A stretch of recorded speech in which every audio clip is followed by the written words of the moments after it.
Good morning and welcome to Sports Central. It's a new week, fresh perspective and fresh stories to look at in the world of sports. My name is Mfono Bogitina. I'm excited to be saddled with the responsibility of opening the show and doing the honors of bringing you sport wrap of this particular morning. Lots of exciting features to look out for in the world of sport. Talking about tennis, where Rivers Hoopers were beaten by a rival, Lagos Legends, who've beaten them about 2 times in the last 3 encounters. And now Rivers Hoopers' dream of being the representative for Nigeria in the Basketball Africa League has been dashed.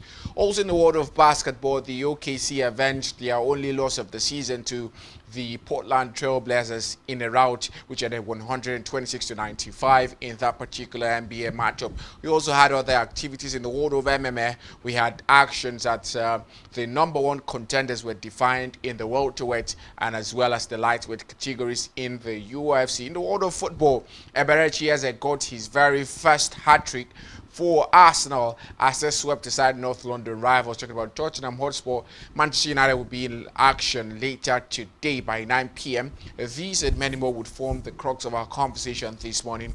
But before we start, we'll just take a look at what's trending in Sport Wrap-Up.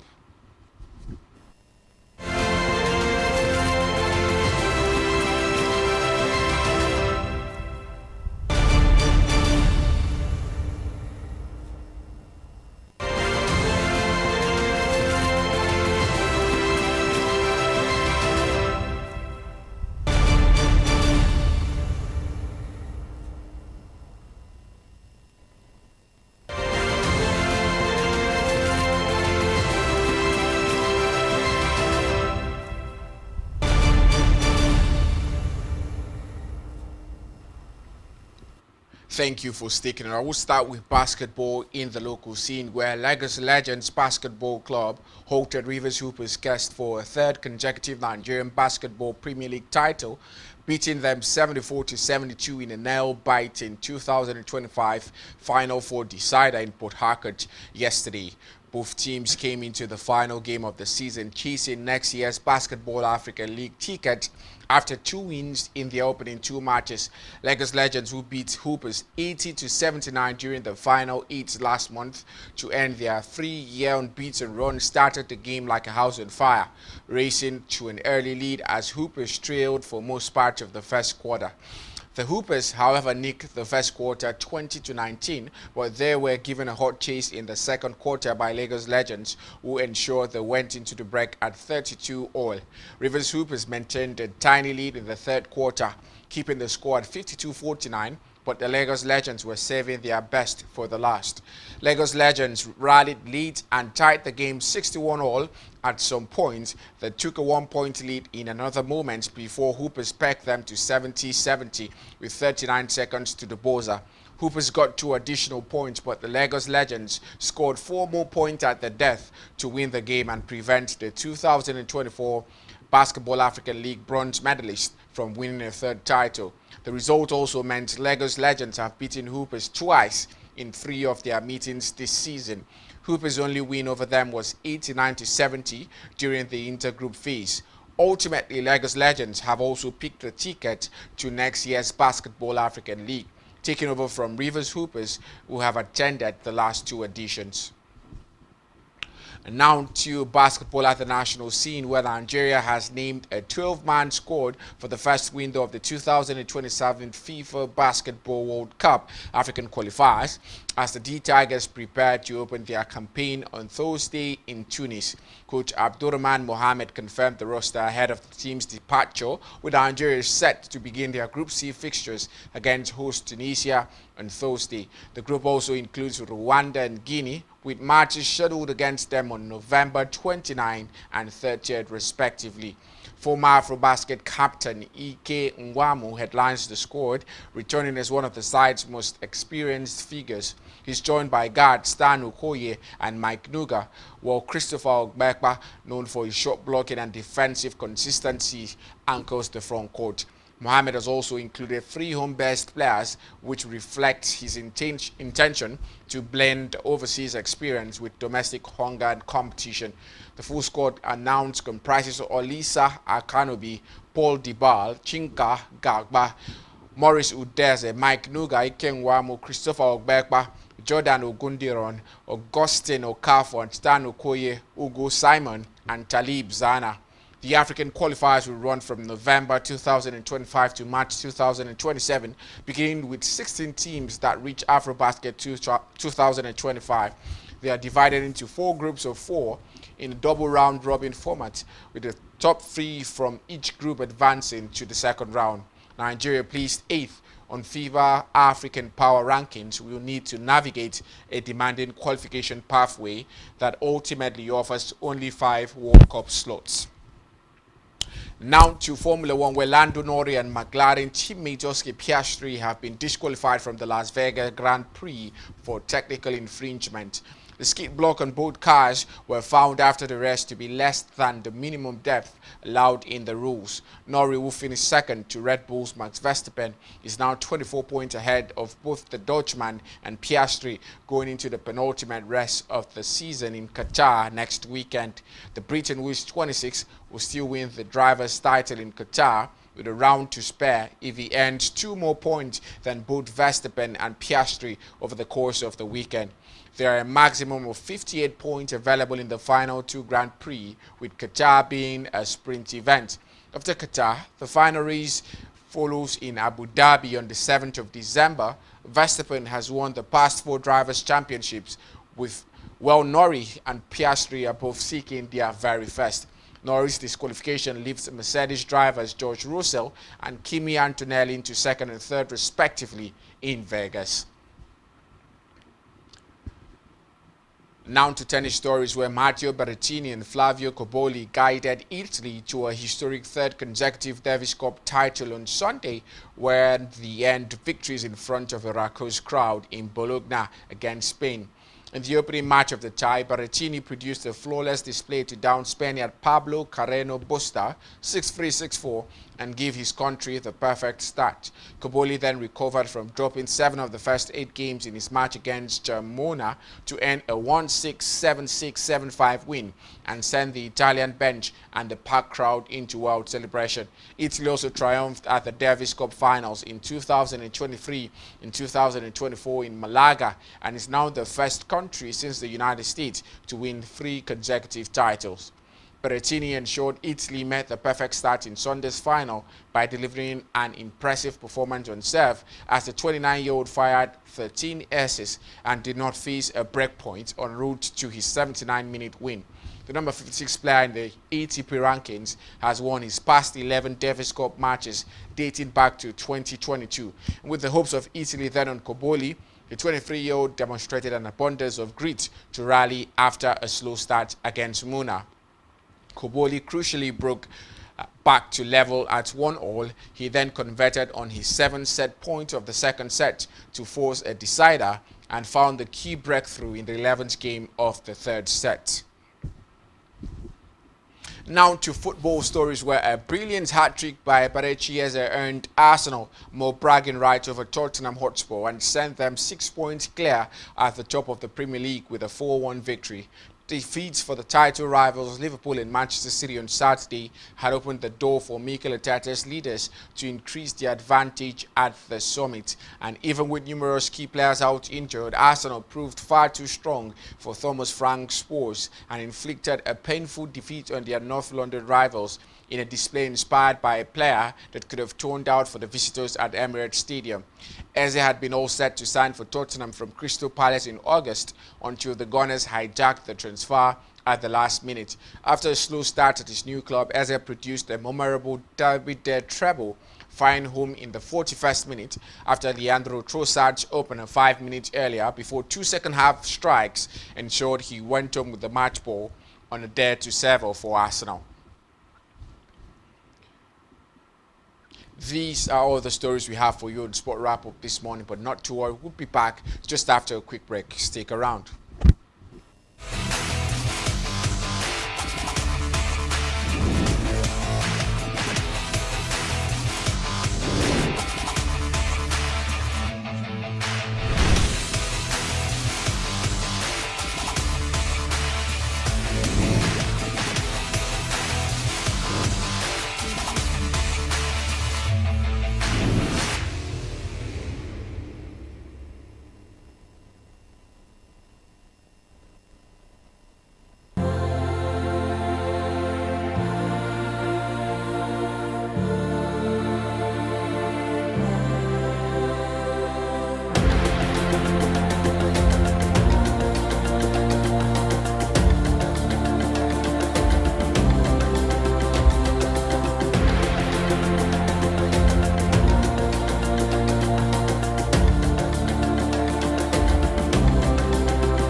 excellent morning to return on your screens to talk about more details emanating from the world of sport. Earlier you saw Fono Itina.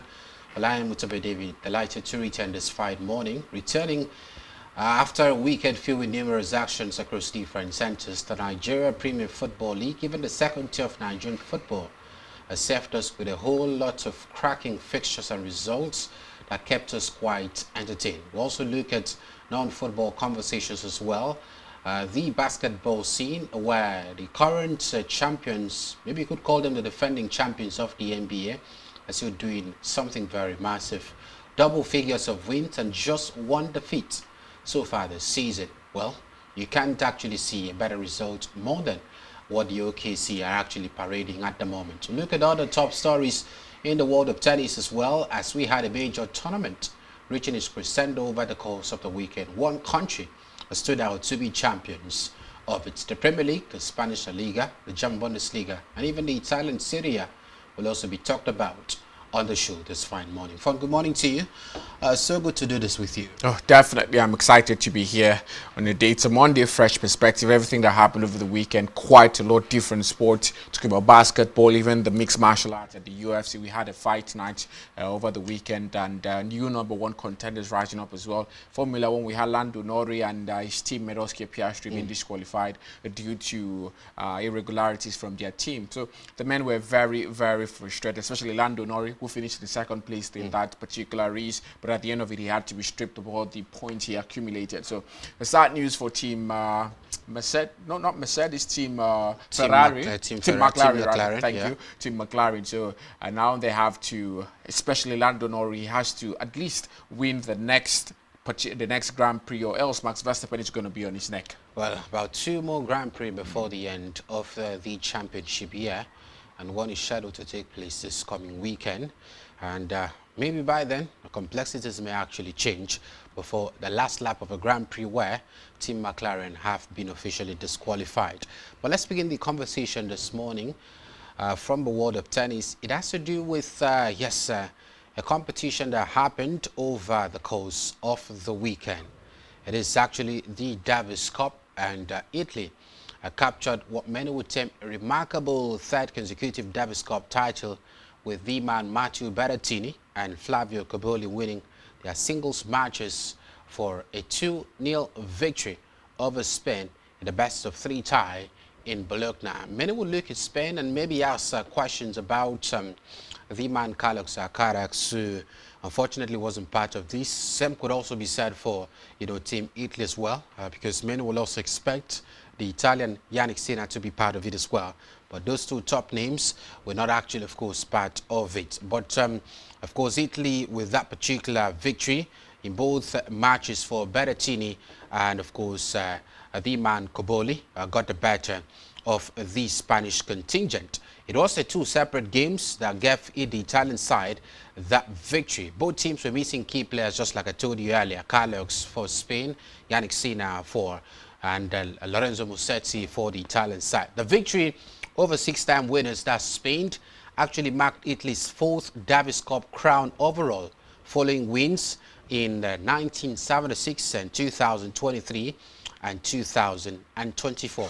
Italy also became the first nation to win 3 consecutive Davis Cup titles since the challenge round was abolished following the 1971 event. Well, not of course one of the best contingent sides you will actually expect, especially for these 2 nations. Carlos, many would actually, of course, wish he was participating for Team Spain, and Yannick Sinner for Team Italy.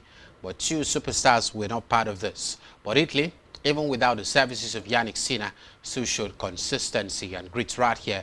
Their 3rd consecutive Davis Cup title, and this speaks volume about the consistency of Team Italy. Well, definitely. That's why you see in the top 20, in the top 15 in the world, you see a lot of Italians. I think they're beginning to step up to the plate. It reminds me of what Team US used to do at a point, having a lot of superstars. Not just, doesn't have to be the best. When you have a lot of contingents who do a lot of tennis superstars who are doing well, when it comes to the Davis Cup, you'd always dominate because you have a lot of them. That's what Italy's doing at the moment. Lorenzo Musetti out, Yannick Sinner out, but they still got Flavio Cobolli and Matteo Berrettini. Matteo Berrettini team is yet to lose a match at the Davis Cup since 2022.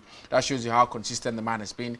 I think he's 36 years of age or thereabout, and currently ranked outside the top 15 in the world, but still knows how to do the magic when it comes to the Davis Cup. For Italy, I think it's not a surprise to many, which is because it's their third consecutive Davis Cup. They've won it back to back to back now. It shows you their dominance when it comes to the Davis Cup. And for Spain, I mean, I would have expected them to do quite well, but Flavio Cobolli, I think the man has been he's been on a tear this particular season, especially in the Davis Cup. So you remember the last game against Zizou Bex when they played against Belgium, and the man had to dig deep to get that particular result. Same in this particular game, it had to be a fight for him against Muna of Spain. So I think Italy deserve their flowers. Hopefully they get to. I'm just imagining what would have happened if they had the likes of Yannick Sinner and Lorenzo Musetti. Probably would have been an easier route to winning the title for them. But congratulations to Italy, and for Spain, they live to fight another day. Living to fight another day is the conversation. Can this particular history meted out by Italy actually, of course, fancy the top players for the respective nations to participate in the Davis Cup next year? It's a question that would actually, of course, answer itself by this time next year when the Davis Cup comes alive once again. Will Calox or Carax be part of it? A big question right there. But let's quickly move away from the conversation surrounding the world of tennis and look at basketball conversation this morning. It has to do with the D Tigers of Nigeria, as they've named about 12-man squad for the first window of the FIBA Basketball World Cup African Qualifiers 2027 edition of it. Their first game would be against Tunisia on Thursday, and much is expected for the side, who are also seated in the same group with Rwanda and Guinea, with matches scheduled against them on November 29 and 30 respectively. So that means, of course, 2 consecutive days. These players representing Nigeria will be, of course, part of these particular games. Wishing the boys all the best, as we're looking forward to these as well. The African qualifiers we here will run from November 2025 to March 2027, beginning with 16 teams that reach AfroBasket 2027. So this is what it is at the moment, and Team Nigeria, that's the D Tigers, have to do better as we're looking forward to sealing qualification to a very, very big game, which would be the, of course, Basketball World Cup scheduled for 2027. Well, let's, of course, move away from that conversation now and look at, of course, the next one. It's still about the basketball conversation, but this time around, our local league. That's the Nigeria Basketball Premier League. Well, over the last couple of 2 seasons, we've actually had one face, yes, dominating the basketball league right here in the shores of the country, and that's Rivers Hoopers. But this particular season served up with another twist to the conversation. And this time around, not just about consistency by Rivers Hoopers. Yes, many would say the very fact that they reached the finals of the Nigerian Basketball Premier League was something to talk of. But this side, Lagos Legends, actually showed their face and why they should be crowned champions of the NBPL season. It was a game that saw Lagos Legends turn Rivers Hoopers 74 points to 72 points. At some point, the Rivers Hoopers side were actually leading the first 2 quarters, but the Lagos Legends actually reigned supreme at the end, ensuring that they didn't just win the Nigeria Basketball Premier League, but they also officially qualified for 2026 Basketball Africa League. The last 2 editions have actually had Rivers Hoopers qualify for it, but by virtue of Lagos Legends winning this particular NBPL title, they have also qualified for the Basketball Africa League. Well, over time, we've actually talked about the level of dominance posed by Lagos Legends, by Rivers Hoopers rather, in terms of domestic league, and also always qualifying for the Basketball Africa League. But Lagos Legends now in the mix, and it may just look like we're beginning to have competition for Rivers Hoopers and the rest of other franchise. I think good news for the Nigerian basketball, league and Nigerian basketball terrain, because when you have one team doing it every time, it shows that you don't have competition. It shows you don't have other good teams who could rival them for the crown. And good for Lagos Legends. Out of the 3 times they've faced each other this season, Lagos Legends have won 2 out of those 3 times. So it shows you how consistent they've been, not just a side to be, thrown up. And it brings up that question. It almost looks as if we have basketball predominantly in Abuja, Lagos, and then Port Harcourt. That's just it. In fact, this game was hosted in Port Harcourt. Yeah. So it shows you that basketball is mostly predominant in these 3 states in the federation. And I just hope that other states can get to learn. Come on, if every state has their own, team, I'm sure we can do better than what we have at the moment. We have a mini league. We don't even have a full-blown league because not every state has their team. But still, in football, we're still having teams withdrawing from, different competitions. So maybe the state government are just trying to focus on one particular area, which is football. But then I'm sure if we have private investors coming in, well, I think we have First Bank. We have First Bank, franchise. Definitely. But I think that's still in Lagos. That's still in Lagos as well. So it's just what we're talking about. We only have teams from Lagos, then Abuja, then Port Harcourt. So it's not really helping the league at all. But for Lagos Legends, I'm just happy that we get to see a different face at the Basketball African League. For Rivers Hoopers, I think they've done their bit. Last season, they finished 3rd at the continental phase. So now let's see what Lagos Legends can do. Maybe they get to surpass Rivers Hoopers, or it's going to be a slow learning process for them when it comes to continental basketball. Well, congratulations to Lagos Legends.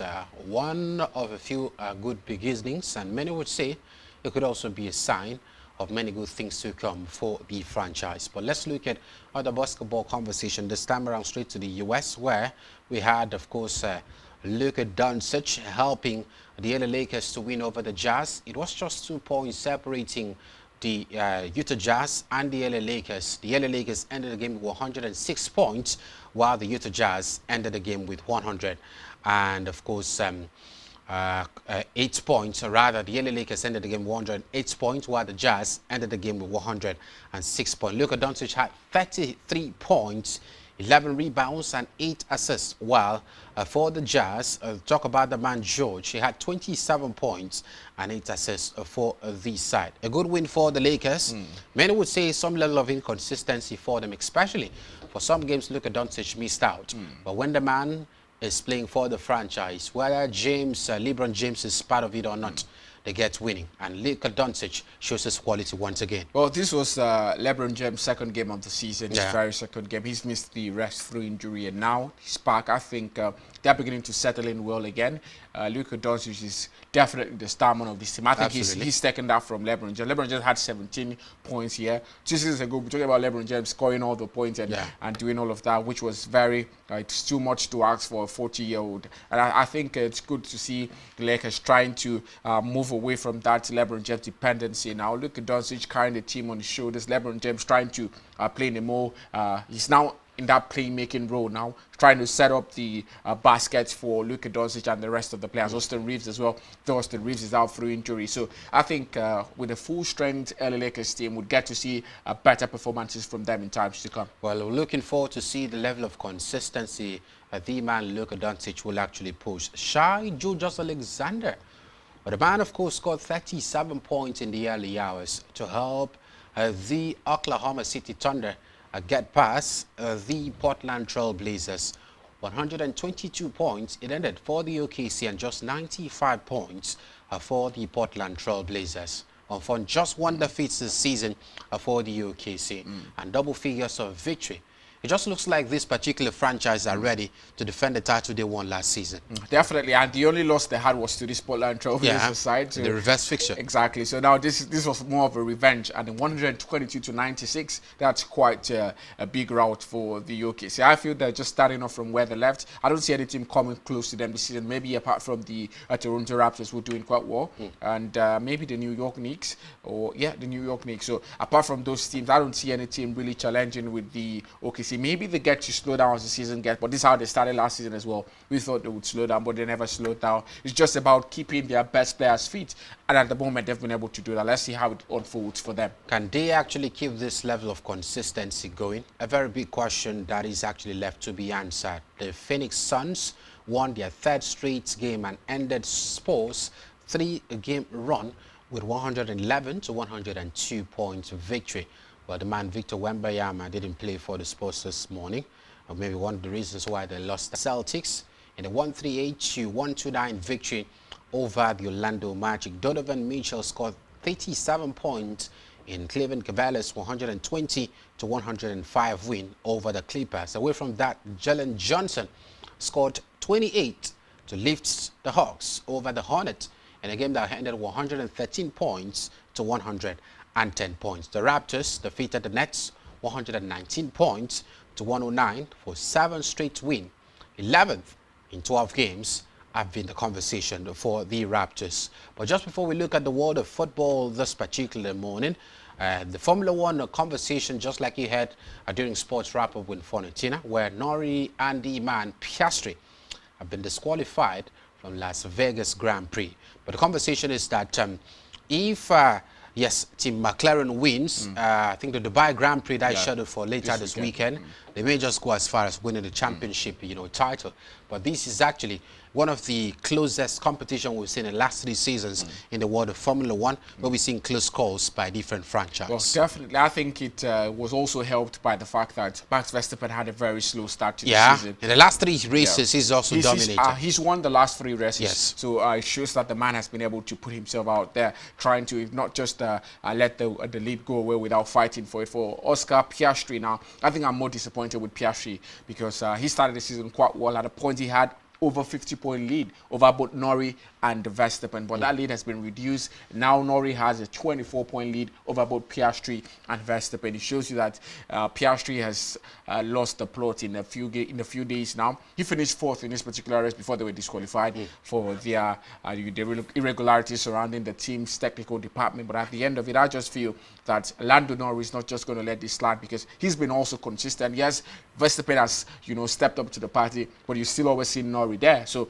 if he can win this particular, the next one, or maybe just finish 2 points ahead of Verstappen, he's definitely going to win the title. So that's just what we expected. So for Verstappen, he's given a good fight, but I don't think it's going to be enough to knock out Nori from winning this particular drivers' championship. Who wins the championship? A very big question right there. But before we go straight to the world of football, some MMA conversation where Sarukian and Machado Gary shined at UFC Fight Night in Qatar was a conversation over the course of the weekend. But we take a short breather right here. When we return, we'll take a look at football conversation with stories in the MPFL and even in the European space, also forming the crux of our package. We'll be right back after the short break. Please stay with us.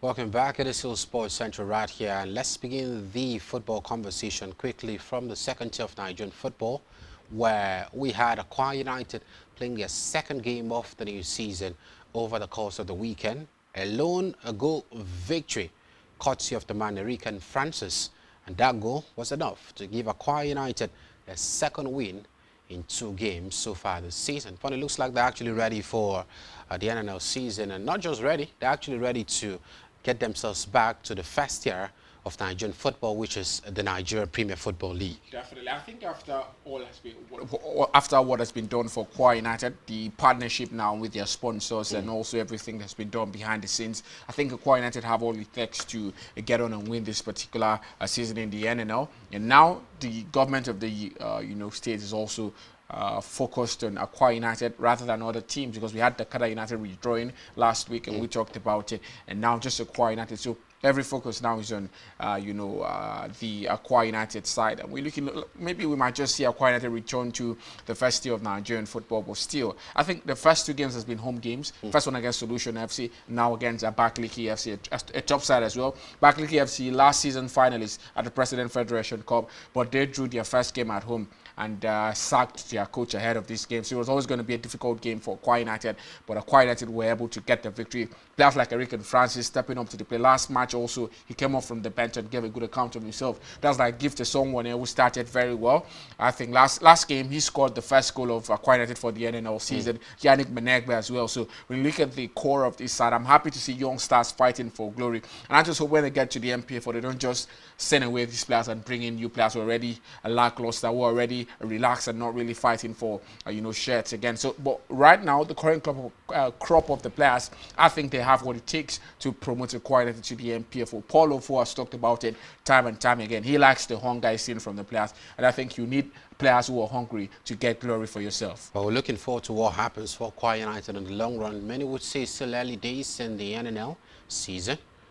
Much to expect in terms of matches on a consistent basis. Away from that, Sunshine Stars still in the NNL defeated Gateway FC to seal first home victory of the new season. But let's quickly move away from that and look at the CAF Champions League, where one of those matches our basic concern this morning is Rivers United.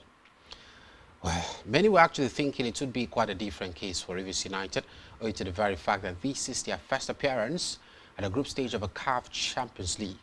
But it didn't happen that way. Rivers United were embarrassed away from home against Pyramids FC of Egypt, 3-0. One player scored a hat-trick for Pyramids FC, the current champions of the CAF Champions League. Atif is his name. The hat-trick was enough to sink Rivers United in the CAF Champions League opener, and that was it for the Nigerian side. Finidi George and the side helpless away from home. The second game is against a very tough opponent, and this also looks like they may not just survive the group stage of a CAF Champions League. Well, I think following that game, I was beginning to get hope from Rivers United, because in the first half they finished 0-0. Yeah. And many were expecting that Rivers Only United to collapse. Exactly. People were expecting Rivers United might just do something unprecedented, maybe get a draw, maybe just lose by a lone goal, which would have helped their chances of at least the goal difference. But now 3 goals, I think that's very massive. They capitulated in just a few minutes. Even the coach of the side, Finidi George, came out to say his players lost focus at a point in the game. But I think it's what it is when you're playing against heavyweights when it comes to CAF Champions League, defending champions, and also a big team as well.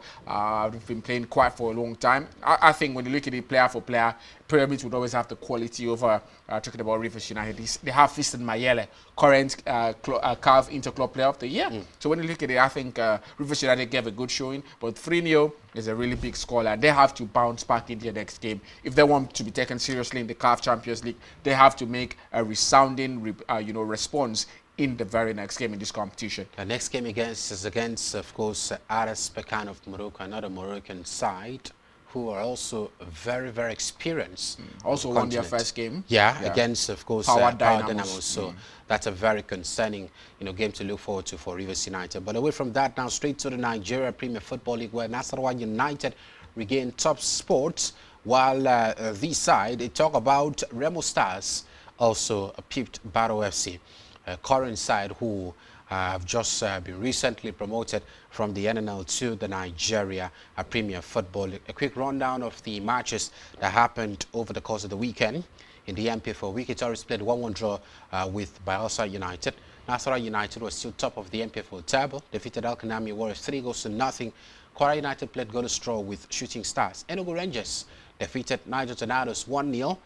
Remo Stars defeated Barrow FC 2-0. Abia Warriors played goalless draw with Bendel Insurance. Wiki Tourist played 1-1 draw with Wariwus rather played 1-1 draw with Kun Khalifat. Much later today would have Kano Pillars against Ikorodu City FC. Katina United would face Eyimba International is the conversation. So those were the matches and the ones expected to take place later today. But let's quickly head straight now to the European scene. And just before we head to the European scene, the international break for women's football begins officially today. And the conversation is that the Super Falcons of Nigeria do not have any match to play during this international window. Quite concerning. The NFF, according to reports we hear, had already scheduled a friendly match for the Super Falcons of Nigeria. But the opposing nation coach rejected the, of course, friendly match after initially agreeing. That's, of course, owing to the very fact that he said He didn't want to face a quality side as big as the Super Falcons. So that's just a conversation at the moment. So it means the Super Falcons do not have any match to play during this women's international window. But let's head straight now to the English Premier League, where Pedro Neto and Enzo Fernandez fired Chelsea past Burnley in that particular 2-0 victory over the Burnley side. Liverpool slumped to a shock 3-0 defeat to Nottingham Forest. Nottingham Forest has now gotten back-to-back victories at Anfield. It happened last season. If you could recall, Callum Hudson-Odoi scored the only goal of that game last season at Anfield, and this season a resounding 3-0 victory for Nottingham Forest against Arne Slot's boys. Wow, many would ask questions.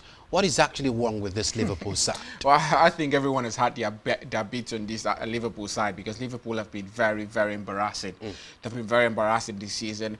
And when you look at it, you cannot really pinpoint the problem. But I would say the problem is above that midfield. Before the international break, Arne Slot reverted back to that midfield trio that won in the league last year. And he won about 3 games or thereabouts, won even against Real Madrid in the Champions League. But now he came back from international break. The first thing he did was to put Curtis Jones there, take, what's his name now, Dominic Szoboszlai, back to right back. And people are asking, why are you doing that? That's just the, question now. Hugo Ekitike also was dropped on the bench. Alexander Isak brought back into the fold. Why are you reverting to a team that made you lose, I think, about 3 matches on the stretch? So that's just the biggest question for Arne Slot. I don't know why managers like sticking to the players, because they bought the players with huge money. Also brought in Milos Kekas to start ahead of Andrew Robertson, who started games for them when they were winning. So Liverpool, I think the manager has a very huge problem on his hands. It's either he sticks with the players who did the work for him last season, or he brings this new signing. He has to make them work, because when you sign a player for a humongous amount of money, the player has to deliver, or it just boils down to the fact that you're not a good coach when it comes to finding talent to play for your team. Well, with this defeat, Liverpool now find themselves outside the top half of the English Premier League table. They're even owing the Premier League with -2 goals. So that means United, who were far from convincing at some point this season, have actually had a goal, that's +1 goal, superior difference to Liverpool, who are owing -2. Well, if Manchester United wins against Everton today, they may just actually see themselves return back to the top 5 of the English Premier League table. That's the conversation. Away from that, the Man Monarchs and Pino goals saw Palace, of course, Rein Edwards Wolves homecoming. It was his first Premier League, home match as a Wolverhampton Wanderers coach, but they still keep losing, even with changing a manager. Away from that, Newcastle stunned Manchester City with Harvey Barnes scoring a brace right there. It was a Newcastle party, and that was it at the Tyneside. Well, the man, Eberechi's hat-trick saw Arsenal get past Tottenham Hotspurs in a North London derby. Well, squad depth is beginning to show just in a few seconds. Eberechi's hat-trick with the man Leandro Trossard's goals high line, and also, of course, emphatically states while Mikel Arteta is ready for the Premier League season. Well, I think I've said it time and time again. You've just said it again. Squad depth is the big difference between this Arsenal and the Arsenal we saw in the past 2 seasons. Well, a very good Arsenal side doing the magic right there in the Italian city at Torres. A Nets double as Barca marked Camp Nou return in style, while Jude Bellingham goal, of course, bailed out Real Madrid in that 2-2 draw against their opponent. Cristiano Ronaldo scored a stunning bicycle kick for Al Nassr over the weekend, while Lionel Messi also responded, setting up a 3 as Miami beats Cincinnati. Paul Pogba made his debut for AS Monaco and playing in his first game in 2 years. Well, we'll talk more about football conversation when we return tomorrow. Well, that's how much you can do on the show this particular morning. Thank you very much for being a part of the conversation. Thank you very much for returning. Pleasure as always. We'll return tomorrow, same time on the show. I'm UT David. Make the best of your day, and bye for now.